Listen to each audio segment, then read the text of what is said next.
This is a book review of The Social History of Victorian Britain by Christopher Hibbert. Now, this is about the Illustrated London News. There's so few books about Illustrated London News, which is very odd considering it was one of the most popular magazines, newspapers of its time in the Victorian period. Now, it's part of a series of books. There was an Edwardian one as well, and also I think there's another one as well. Now, this is by Christopher Hibbert. This book came out in 1976 and is from Angus Robertson. My apologies, Robertson was slightly off there. It's got 160 pages and it's all in black and white, all the way through. So it's and it's good quality paper, and you've got the illustration. Now, you haven't got the full pages, so it's not like because obviously it was a newspaper, and you would have sort of these prints would be, there might be a couple on the page, and then you have some this and that on the thing. But you've only got a few examples of that. Right at the back, you've got here the death of the Queen. And also there's another one, Illustrated London News. Now, that was the front. Now, I have no idea what the internal pages look like, the illustrations. And obviously, copies probably are very hard to find. They're probably like London Library, British Library, Museum of London, I expect. But you can also find some, obviously, on eBay. But you probably find Victorian ones pretty tricky to find. But there's sort of things that quite often turn up in charity shops or whatever, something out of the blue. And I have seen sort of magazines and books, obviously from the Victorian period, turning up in those sort of charity shops. And whenever they do, I will often pick up and think, yes, I'm going to have that. Because you know what? It'll be gone next time. You'll never see it again, ever, in your lifetime. So, got forward in here, and it's got some just superb illustration. To me, I think they're like comic books. It's a comic book of the period. And illustrations capture a whole scene. It's not just like a photograph. If you take a photograph, you've got snap.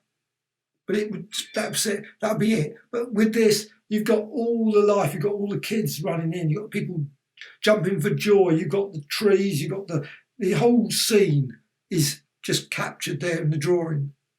And I think that's just superb. Something, like I say, you wouldn't be able to do really well with a photograph, especially not back then, without mobile phones and all those sort of things. And again, likewise, the next page where you've got this brilliant illustration showing the assassination of, or would-be assassination of Queen Victoria.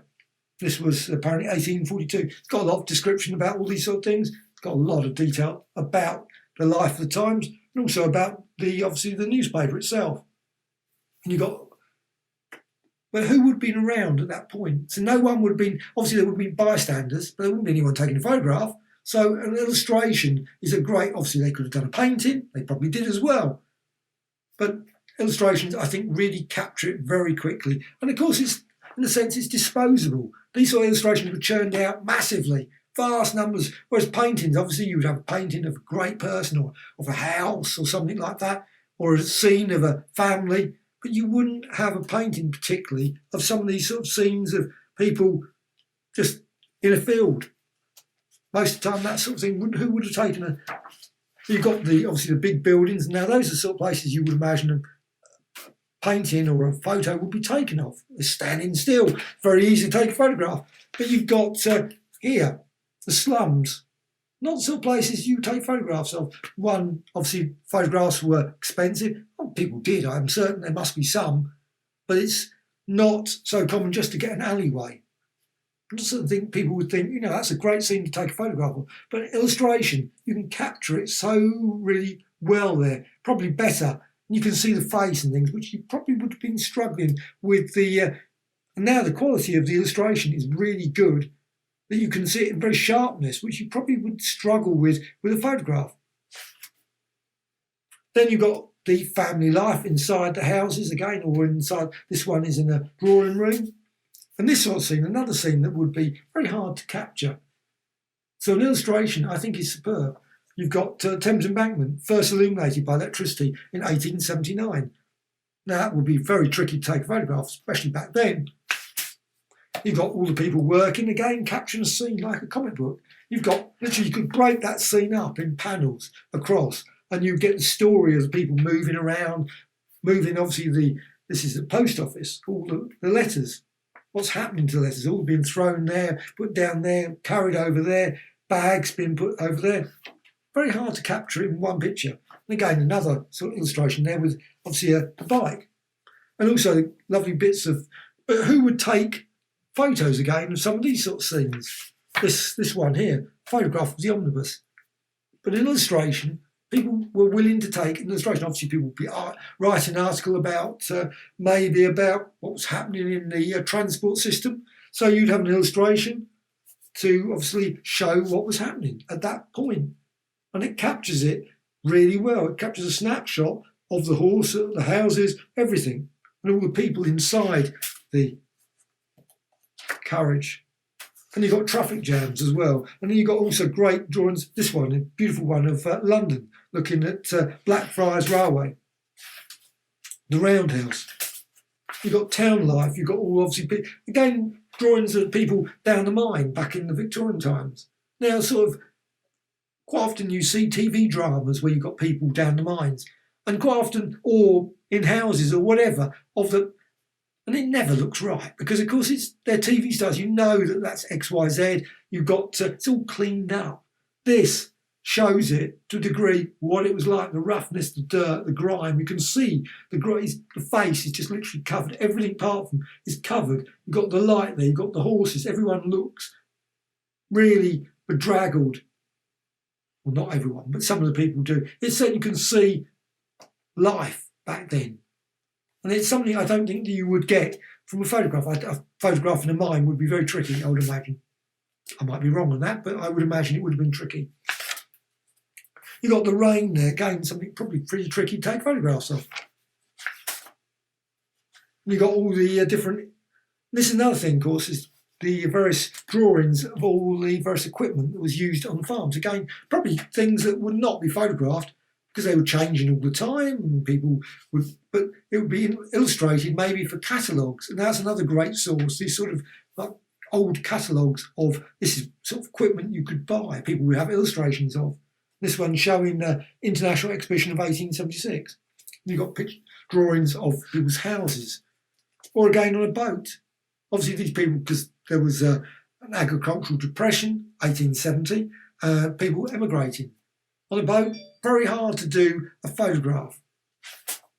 And you've got all the capturing again, all the people at horse racing or in fights, all the things that people. And of course, that's what people went to, the popular entertainments, going out to horse racing, going to boxing, going to the theatres or to the halls, just to see events happening.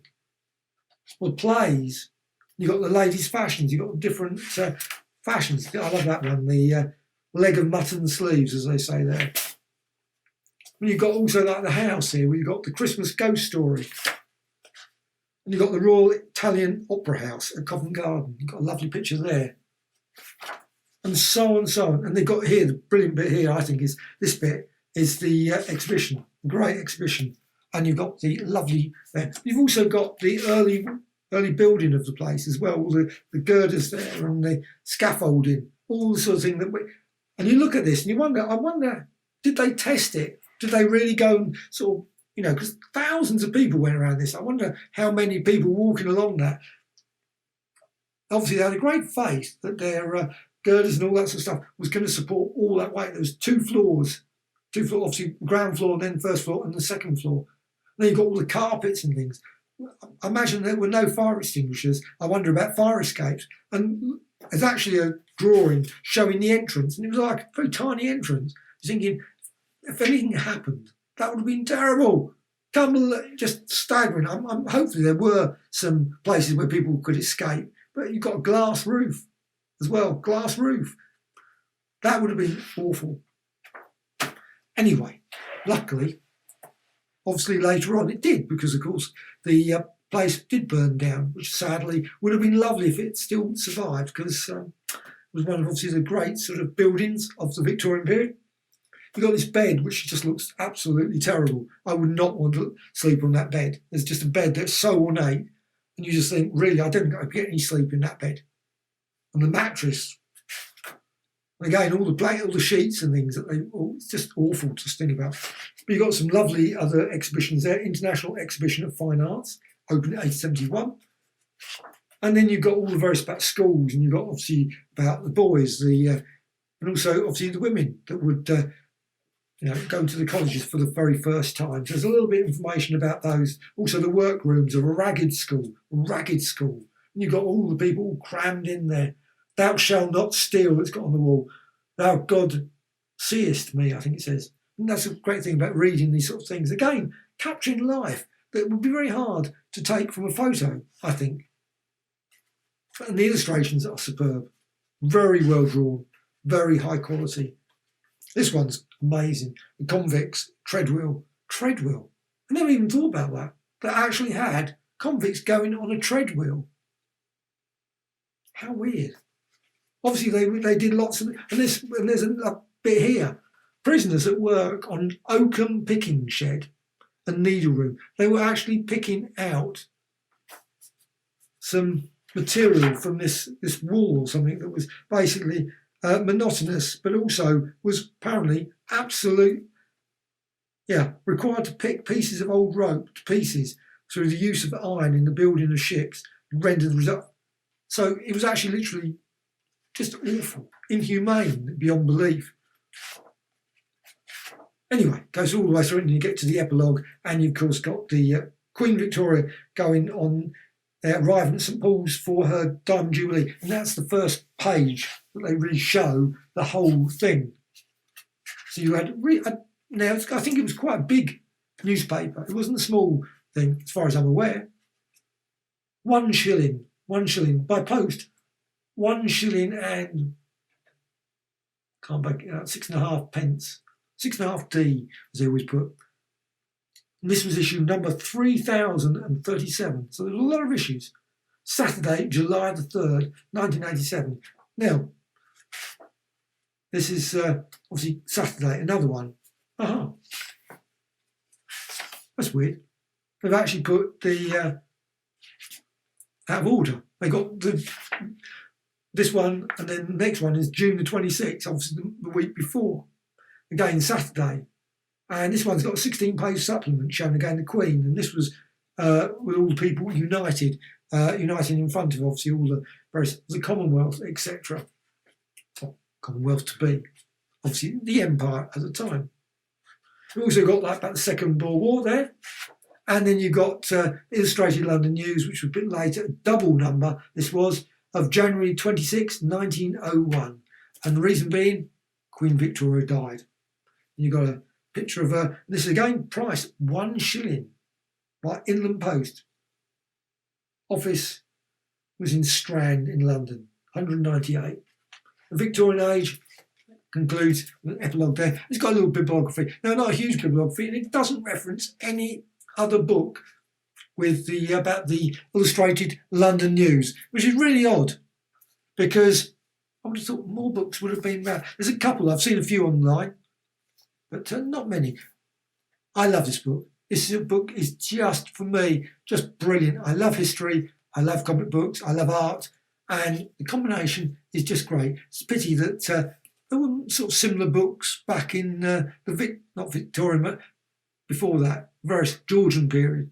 Obviously, there were probably a bit, there's obviously illustrations, maybe the Tudor period, if you'd had similar sort of books where you had like all these sort of pictures showing the life drawn in very detailed way like this, brilliant. But obviously the processes, the techniques, etc., were obviously developed and improved on to the point where we at least got this material. And obviously later on, it was photographs. But I think these illustrations really show the world in an interesting way that photographs I don't think would have captured the same. Not that I'm saying that I wouldn't want photographs as well, of course I would. But illustrations are pretty good.